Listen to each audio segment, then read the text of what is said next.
आज जंतर मंतर पर नई दिल्ली नगर पालिका कर्मचारी यूनियन द्वारा कई मांगों को लेकर धरना प्रदर्शन किया गया। प्रदर्शनकारियों की मुख्य 22 मांगों में मृतक कर्मचारी के आश्रितों को नौकरी, अनुबंधित कर्मचारियों को समान काम समान वेतन के सभी भत्ते के साथ मेडिकल सुविधा, लंबित फाइल को जल्द से जल्द अप्रूव कराकर कॉन्ट्रैक्ट कर्मचारियों को स्थायी करना, स्थायी काम के लिए स्थायी कर्मचारी भर्ती करो, टीएमआर कर्मचारियों को आरएमआर करना, टीएमआर की भर्ती शुरू करना आदि ऐसी कई मांगे आज प्रदर्शन के दौरान रखी गई।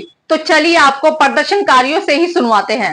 जो पढ़ा लिखा तबका है, जो डायरेक्टर हैं, बड़े बड़े सीटों में बैठे हुए हैं, वो आनंद ले रहे हैं और मजदूर आज संघर्ष कर रहा है। मजदूर आज रोडों पे है। और मेरे एक बच्चे ने कहा कि 210 दिन के बाद में वह नौकरी दे दी जाती थी। आज 1,500 दिन हो गए हैं, नौकरी नहीं दी जा रही है। ये बड़ी विडम्बना है। 1,500 बच्चे डेथ केस के घर पे बैठे हुए हैं, जिनकी उम्र हो गई है, आज उम्मीद में बैठे हुए हैं कि हमें नौकरी मिलेगी। ये बड़ी विडम्बना है। आज हमारे भारती जी, हम सब लोग चेयरमैन साहब को बार बार आगाह करते हैं, बार बार हम उनको अपनी बात रखने की कोशिश करते हैं, लेकिन चेयरमैन साहब टस से मस नहीं होते हैं। उसका कारण है होम मिनिस्ट्री। वरना तो होम मिनिस्ट्री ना बीच में आए तो हमारा चेयरमैन साहब से डायरेक्ट कांटेक्ट होता है। हम अपनी छोटी बड़ी बातें हम चेयरमैन साहब से शेयर करते हैं और वो हल हो जाती हैं।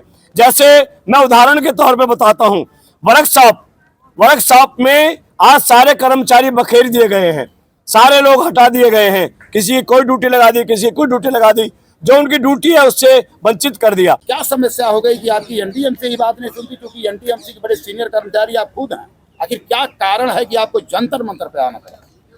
अपने बीच में हरिराम तिवारी जी उपस्थित हैं और लक्ष्मी चंद जी सभी हमारे साथी हैं। सबसे पहले हम अपने साथियों का बहुत बहुत धन्यवाद करना चाहते हैं। आज हमको धरना प्रदर्शन की आवश्यकता क्यों पड़ी?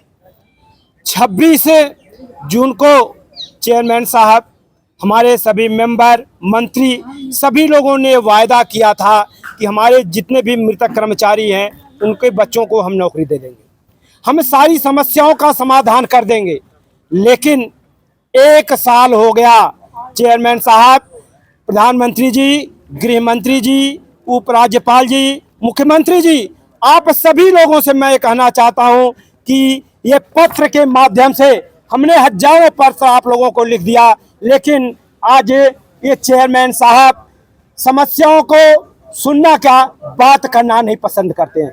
आज हमें जो धरना प्रदर्शन की आवश्यकता इस बात पड़ी कि शायद यह जंतर मंतर जो ऐतिहासिक है, सभी आंदोलनों का यह केंद्र है, शायद हम यहाँ से अपने कर्मचारियों की आवाज सरकार के सामने, माननीय प्रधानमंत्री जी के सामने, अमित शाह जी के सामने रखेंगे। शायद आप सुनेंगे और हमारी समस्याओं का, हमारे कर्मचारियों का समस्याओं का समाधान करेंगे। समस्याओं का कोई अंत नहीं है चेयरमैन साहब, कोई अंत नहीं है, और इसके लिए जिम्मेदार हो तो केवल आप। अगर आप बातचीत करो तो सारी समस्याओं का समाधान हो जाएगा। आप हर हफ्ते ये चौधरी की मीटिंग करते हो, लेकिन यूनियनों से नहीं करते हो, क्योंकि यूनियन मजदूर है, यूनियन मजदूर है, ये मजे से दूर है। इन मजदूरों को, हमारे से मजदूरों में से आपको बदबू आती है।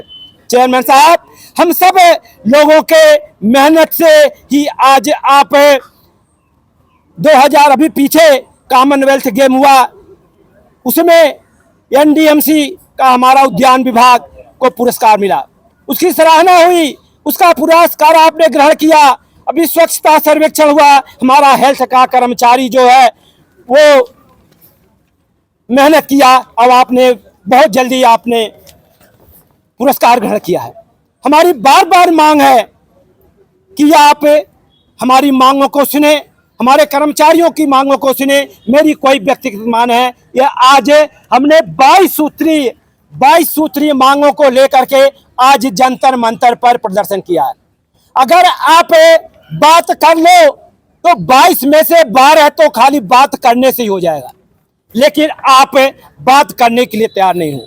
आज हम इस मंच के माध्यम से अभी सभी साथियों के समक्ष एक आपको सूचना देना चाहते हैं, आपसे कहना चाहते हैं कि चेयरमैन साहब 1 महीने का समय है।